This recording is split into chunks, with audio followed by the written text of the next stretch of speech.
పశువుల కాపరిగా, కాపీ మేస్త్రిగా, తెలంగాణ ఉద్యమకారుడిగా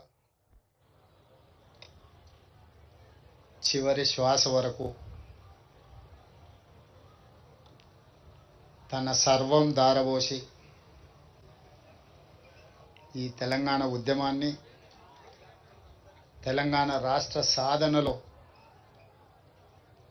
గొప్ప పాత్ర పోషించిన అందశ్రీ గారిని కోల్పోవడం తెలంగాణ సమాజానికే కాదు, వ్యక్తిగతంగా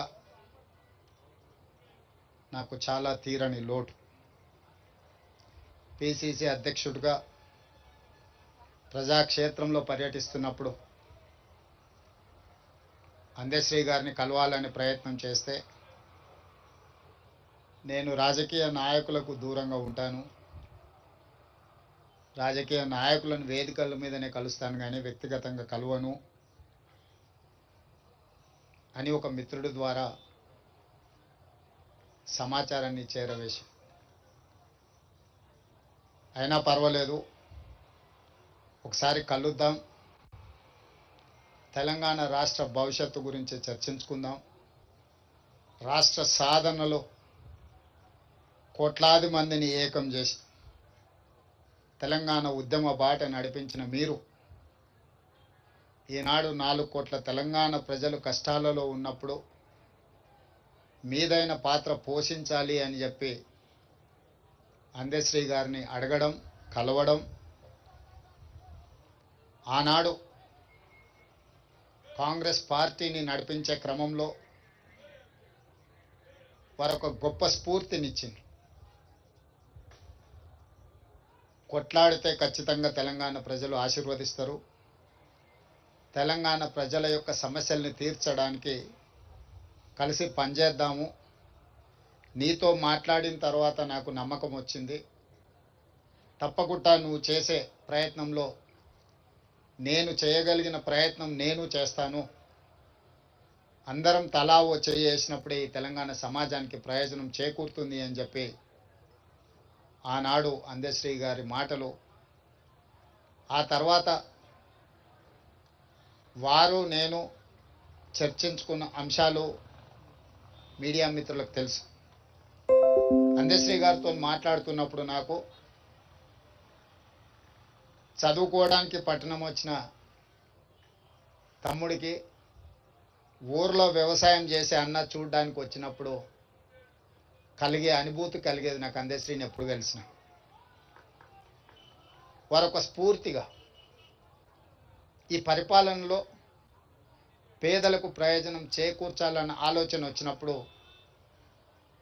గద్దరన్నతో పాటు అందశ్రీ గారు సమానమైన స్ఫూర్తిని నింపడమే కాకుండా వారు రచించిన జయ జయ హే తెలంగాణ, తెలంగాణ రాష్ట్ర ఏర్పడ్డ 10 సంవత్సరాల తర్వాత రాష్ట్ర గీతంగా ఈరోజు కోట్లాది మంది ప్రజలకు ఒక స్ఫూర్తిని నింపుతున్నాయి. వారి ప్రతి మాట ప్రజా జీవితంలో నుంచి పుట్టుకొచ్చింది, ప్రతి పాట ఈ తెలంగాణ ఉద్యమ స్ఫూర్తిని నింపడం జరిగింది. అందుకే ఈనాడు తెలంగాణ రాష్ట్ర ప్రభుత్వం రాబోయే మంత్రివర్గ సమావేశంలో మంత్రులందరి సహకారంతో జయ జయ హే తెలంగాణ గానాన్ని పాఠ్య పుస్తకాలలో ప్రథమ అంశంగా చేర్చడానికి రాష్ట్ర ప్రభుత్వం నిర్ణయం తీసుకుంటుంది. ఇదే కాదు, ఈనాడు ఈ స్మృతివనం ఉద్యమకారులకు, గాయకులకు, కవులకు ఈ తెలంగాణ సమాజం, తెలంగాణ సంస్కృతి సముచితమైన స్థానాన్ని ఇస్తుంది, స్ఫూర్తిని నింపుతుంది అని తెలియజేయడమే కాకుండా వారి కుటుంబంలో ఒకరికి ప్రభుత్వ ఉద్యోగంలో అవకాశం కల్పించడానికి మా ప్రభుత్వం నిర్ణయం తీసుకుంటుంది. ఎందుకంటే జీవితాంతం నిస్వార్థంగా సర్వం ఒడ్డి తన రక్తాన్ని చెమటగా మార్చి తన గళాన్ని ఈ తెలంగాణకే అంకితం చేసి, అలాంటి కుటుంబం ఆర్థికంగా ఎన్ని సమస్యలు ఎదుర్కొంటుందో నాకు తెలుసు. కాబట్టి ఈనాడు వారి కుటుంబంలో ఉద్యోగం ఇవ్వాలని, దీని ఒక స్మృతి వనంగా తీర్చిదిద్దాలని జయ జయ హే తెలంగాణ గానాన్ని పాఠ్యాంశంగా మార్చి వారి స్ఫూర్తిని ఎల్లకాలం, ఈ తెలంగాణ ఉన్నంతకాలం తెలంగాణ రాష్ట్ర సాధనలో అందశ్రీ గారు పోషించిన పాత్రను శాశ్వతం చేయడమే కాకుండా వారి జీవితకాలం రచించిన రచనలను ఒక పుస్తక రూపంలో వారు రచించడం జరిగింది. నిప్పుల వాగు. ఈ నిప్పుల వాగు ఒక స్ఫూర్తి, ఒక ప్రజ్వలన, భవిష్యత్ తరాలకు ఇది ఒక భగవద్గీతగా, ఒక బైబిల్గా, ఒక ఖురాన్గా తెలంగాణ యువతకు, తెలంగాణ ఉద్యమకారులకు, తెలంగాణ ప్రజా సమస్యల మీద పోరాటం చేసే వాళ్లకు ఒక గైడ్ లాగా పనిచేస్తుంది.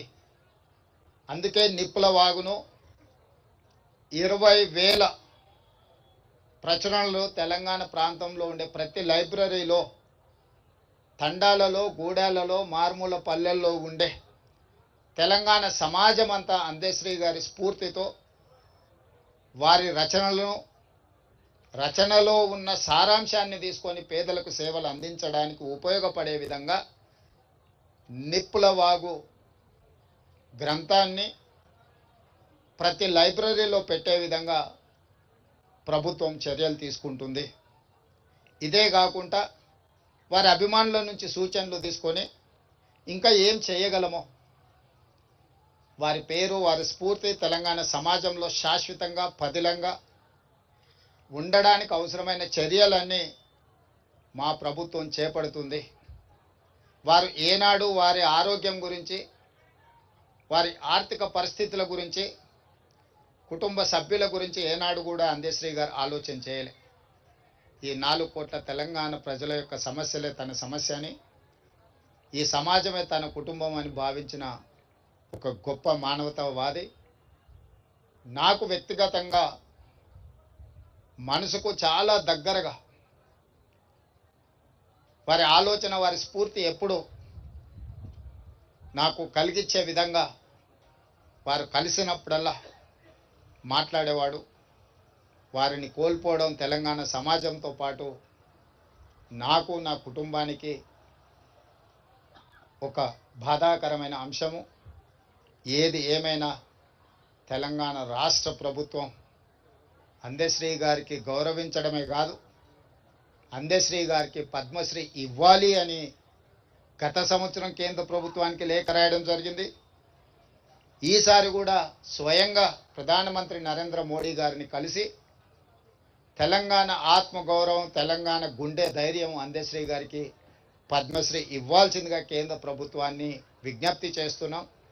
మిత్రులు కిషన్ రెడ్డి గారిని, బండి సంజయ్ గారికి కూడా నేను సూచన చేస్తున్నా, మీ వంతు ప్రయత్నం మీరు చేయండి. తెలంగాణ రాష్ట్ర ముఖ్యమంత్రిగా అందశ్రీని గౌరవించుకోవాల్సిన బాధ్యత తెలంగాణ ప్రజల తరఫున మీ మీద, నా మీద ఉన్నది. తప్పకుండా వారికి పద్మశ్రీ వచ్చే విధంగా, ఆ గౌరవం దక్కే విధంగా రాష్ట్ర కేంద్ర ప్రభుత్వాలు ప్రయత్నం చేద్దామని తెలియజేస్తూ, వారి అభిమానులకు, ఇక్కడికి విచ్చేసిన మీడియా మిత్రులకు వారి పట్ల మీరు చూపించిన అభిమానానికి నేను కృతజ్ఞతలు తెలియజేస్తూ సెలవు తీసుకుంటున్నాను.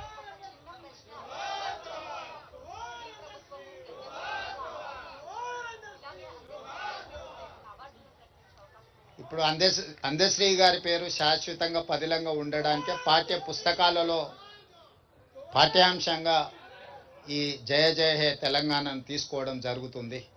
అందుకే వారి జ్ఞాపకమే ప్రతి లైబ్రరీలో నిప్పుల వాగు పుస్తకాన్ని ఆవిష్కరించాలని రాష్ట్ర ప్రభుత్వం అనుకుంటుంది. భవిష్యత్ కార్యాచరణ వారి అభిమానులతో మాట్లాడి ఇంకేమైనా ఏం చేయగలమో రాష్ట్ర ప్రభుత్వము వారి గౌరవాన్ని పెంచే విధంగా, వారి జ్ఞాపకాలను శాశ్వతంగా తెలంగాణ చరిత్రలో లిఖించే విధంగా తీసుకోగలిగిన చర్యలన్నిటిని తెలంగాణ రాష్ట్ర ప్రభుత్వం తీసుకుంటుంది. అందరితో చర్చించిన తర్వాత ప్రభుత్వం ఒక నిర్ణయానికి వస్తుంది. ధన్యవాదాలు.